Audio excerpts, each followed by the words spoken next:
मैं इस समय गाजियाबाद जिला उत्तर प्रदेश के पसोंडा गांव में हूं और आप मेरे पास देख रहे हैं यहां बिक्री के लिए, क्योंकि कल बकरीद है, कुछ बकरे हैं। इधर यहां फलों की दुकान है और इस फलों की दुकान पे भी आप देखेंगे इस समय बहुत ज़्यादा भीड़ तो नहीं है। ईद पर महंगाई का क्या असर है, इस पर हम लोगों से बात करेंगे। बहुत सारे लोगों का कहना है कि बढ़ती हुई महंगाई में हर चीज़ के रेट बढ़े हुए हैं। बकरा भी मैंने अभी पता किया, जनरल बकरा 20,000 का बिक रहा है और फल भी बहुत महंगे हो गए हैं। डीजल पेट्रोल के दाम बढ़ने से फ़र्क पड़ा है। दूसरा, यहाँ लोगों में इस बात को लेकर भी काफ़ी चर्चा है, जिस तरह से उत्तर प्रदेश सरकार ने बंदिशें लगाई हैं कि आप जो है कुर्बानी कहाँ दे सकते हैं कहाँ नहीं, इस पर बंदिश लगी हैं। नमाज़ पढ़ने को लेकर भी रोक लगाई गई है शासन प्रशासन की तरफ से। तो ईद का जो त्यौहार है उत्साह से मनाया जाता था, कितना असर लोगों पर पड़ रहा है, इसके बारे में बात करेंगे। क्या नाम है जी आपका? मेरा नाम मोहम्मद शब्बीर कुरैशी। इस बार की ईद कैसी मन रही है, आप बताओ जरा। ईद तो मनेगी ईद के हिसाब से, लेकिन भैया महंगाई बहुत है। अब की बार हर चीज़ की महंगाई है। हाँ, तेल पर रेट बढ़ा तो सब चीज़ पे बढ़ जा, फिर तो कोई दिक्कत है ही ना। हाँ। आटा, दाल, चावल सब चीज़ पर रेट बढ़े हुए।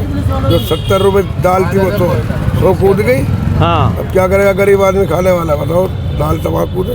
तो ईद की रौनक कम देख रही है इस बार। हाँ, वो तो दिखाई दे रहा। तो मैं देख रहा हूँ यहाँ बकरे जो है अभी भी बंधे हुए हैं, खरीदार कम दिखाई दे रहे हैं। खरीदार कम है, महंगाई थे तो 20,000 के से कम बकरा नहीं है। पहले 10 का 12 का था पिछली साल। हाँ। अब क्या वही बकरा 20 का 25 का है। हर आदमी की अहमियत नहीं है, वही कराने की क्या करें। अच्छा, सरकार ने जो योगी सरकार ने यहाँ बंदिश लगाई हैं, नमाज सड़क पे नहीं पढ़ेंगे, कुर्बानी सड़क पे नहीं देंगे, इसके बारे में आपकी क्या सोच है, क्या कहना? चलो कुर्बानी तो ठीक है, ऊँट में ही होती है, इसकी कोई बात नहीं है कि भाई रोड पे करते हैं, ये तो ठीक नहीं है। हाँ। इसका खून भी अफजल होता है। हाँ। और खून को भी दफनाना चाहिए, वैसा नहीं फेंकना चाहिए जी। ये तो अच्छी बात है। हम अपनी तरफ से कहते हैं कि कुर्बानी तो ऊँट में ही होनी चाहिए। और नमाज में क्या है कि भाई मजबूरी तो होती है, नहीं आदमी जानबूझ के थोड़ी पड़ेगा जी।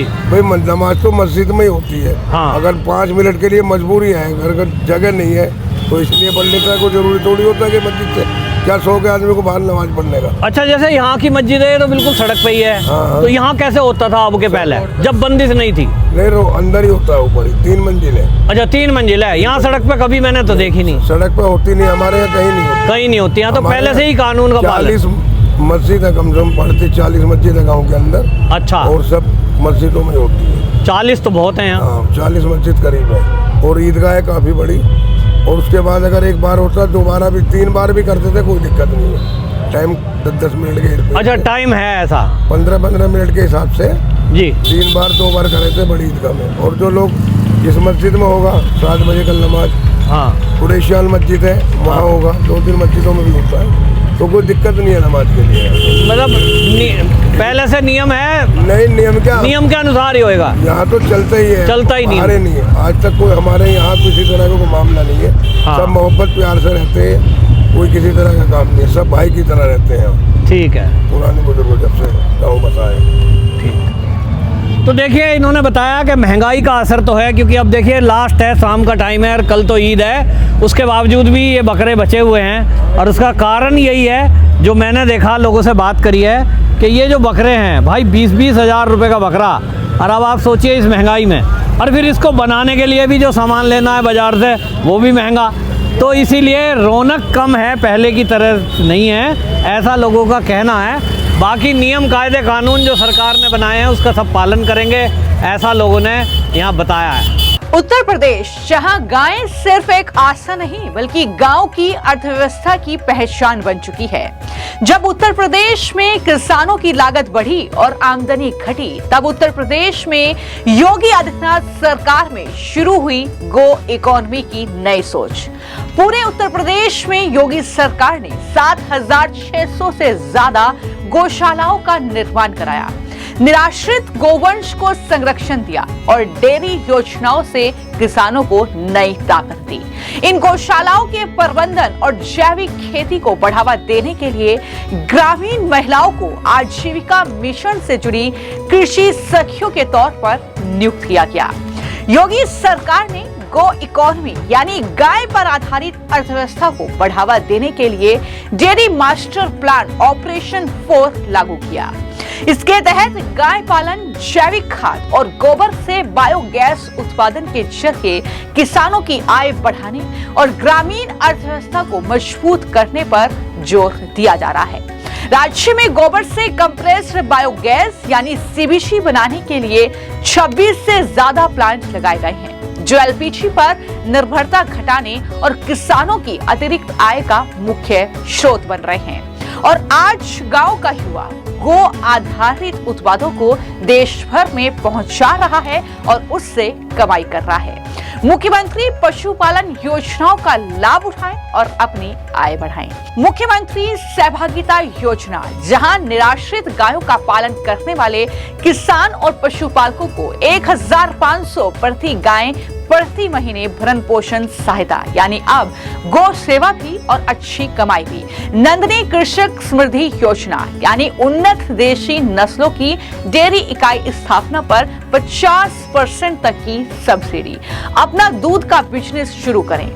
प्रगतिशील पशुपालक प्रोत्साहित योजना, जिसमें उच्च दूध देने वाली देसी गाय पालें और कमाएं 10,000 से 15,000 तक का नगद पुरस्कार, यानी देसी गाय मतलब समृद्धि और सम्मान।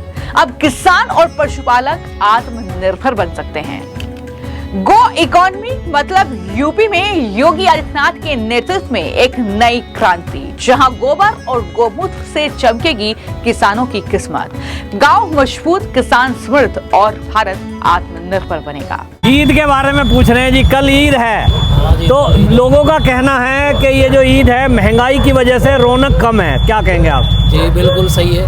हाँ, रौनक कम है, बहुत सारी चीज़ों की दिक्कत हो रही, महंगाई बहुत है। महंगाई बहुत है। अच्छा, जो बंदिशें सरकार लगा रही है कि नमाज आप नहीं पढ़ सकते सड़क पर और जो है कुर्बानी नहीं दे सकते, इसके बारे में आपका क्या कहना है? गलत जगह पे ना कुर्बानी करनी चाहिए ना। ईद की नमाज में तो मजबूरी है, अगर मस्जिद भर गई तो जब तो रोड पे आवे, वैसे तो रोड पे नमाज पढ़ नहीं सकते जी, ना जायज़ है। हाँ, मतलब खाली ईद के दिन तो छूट देनी चाहिए, होनी चाहिए, मिलकर के मनाए जाने वाला त्योहार है। और भी तो त्योहार होते हैं रोड पे। हाँ, और ईद की नमाज 5-7 मिनट के लिए क्या दिक्कत है जी। क्या नाम है आपका साहब? नाम हम कुछ चलो ठीक ठीक ठीक। तो देखिए, बोल रहे हैं कि भाई ये वाकई में महंगाई का फ़र्क पड़ रहा है, लोग मार्केट में कम दिखाई दे रहे हैं और इसी बारे में बात करेंगे। अब्दुल अजीज जी, अभी जैसे हमने बात करी, वो कह रहे हैं भाई महंगाई की वजह से बहुत लोगों पे फ़र्क पड़ रहा है। ईद त्यौहार मनाए करते थे खुशी से, तो अब मार्केट में भीड़ कम दिखाई दे रही है, क्या कहोगे इस पर? भीड़ कम ही है। भीड़ कम है। इस बार जो है महंगाई का फर्क पड़ रहा है, तेल के दाम बढ़ गए हैं। सब चीज़ें बढ़ रही हैं। अच्छा, जो यूपी की सरकार है इसने बंदिश भी लगा दी है कि साहब नमाज सड़क पे नहीं पढ़ सकते, इस पर क्या कहोगे आप? क्या करें, मजबूरी। अच्छा, मजबूरी है। नहीं, काम चल जाएगा, जैसे मान लिया बंदिश लग गई अब क्या करें, तो कहाँ नमाज पढ़ने का सोचा है आपने? क्या सोचा, बस में पढ़ेंगे और क्या करें। अच्छा, हाँ, पूरा तो पोटे नहीं, अपना पट्टा जब पट्टा, कोई कहीं पढ़ेगा कोई कहीं पढ़ेगा, हाँ ऐसा पढ़ेंगे। पढ़नी जरूर है, पढ़नी तो है ही है, वो तो अपनी इबादत है, उसे तो कोई रोक ही नहीं सकता। हाँ, अच्छा, और जो ये कुर्बानी के लिए भी बंदिश लगाई है, हाँ जी, तो कैसे होएगा कुर्बानी? तो देखो पहले लोग कर रहा, कोई ना बेचारा गरीब है ना कर रहा, जो बात 1800 वो कर रहा। हाँ, एक आल चाल छोड़िए, कोई देख रहा कि मैं कोई आल चाल नहीं। हाँ, बहुत फर्क पड़ रहा। क्या नाम है जी आपका? मेरा नाम है मोहम्मद सागर। क्या कह रहे हो भाई? मियाँ जी कह रहे हैं भाई महंगाई बहुत बढ़ गई है। ये हमारे बड़ों से पूछो, हम कुछ ना महंगाई का तो आपको भी पता ही है। अरे भाई हद होगी। क्या नाम है जी आपका? मेरा नाम मोहम्मद सरफराज है जी। हाँ, मोहम्मद सरफराज जी, आप ये बताइए, जो इस बार ईद है और पहली ईद में क्या फर्क है? हमने सुना महंगाई का कुछ असर पड़ रहा है। जी जी, महंगाई का बहुत असर पड़ रहा है, बहुत ही ज्यादा। मजदूर तबके का लोग तबके हिस्सा ले रहा, ना बकरा ले रहा।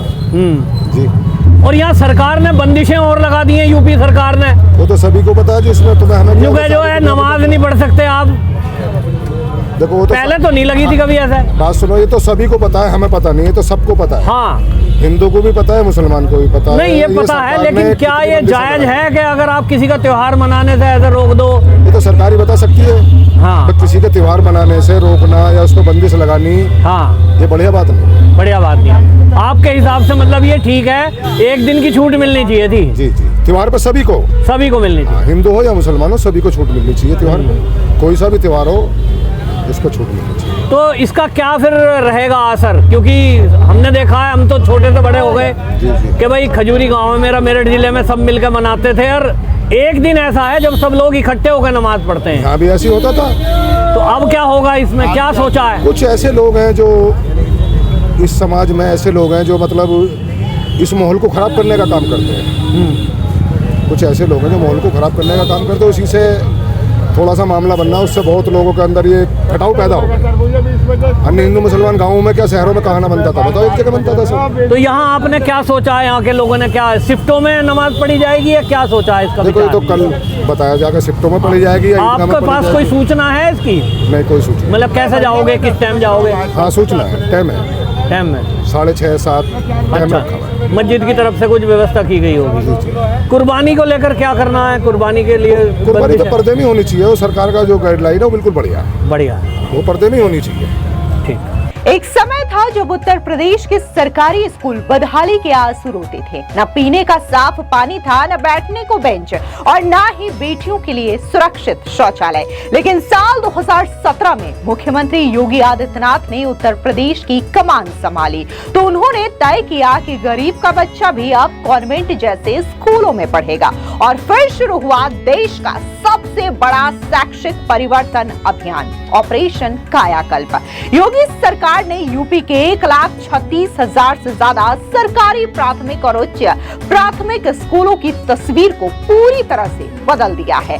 आज यूपी की 95% से अधिक स्कूल 19 बुनियादी सुविधाओं जैसे कि शुद्ध पेयजल, बिजली और बालक बालिकाओं के लिए अलग अलग शौचालयों से पूरी तरीके से संतृप्त हो चुके हैं। अब यूपी के परिषदीय स्कूल किसी प्राइवेट कॉन्वेंट स्कूल से कम नहीं है। 70,000 से ज्यादा स्कूलों में स्मार्ट क्लास बन चुके हैं, जहां बच्चे अब डिजिटल बोर्ड पर पढ़ाई कर रहे हैं।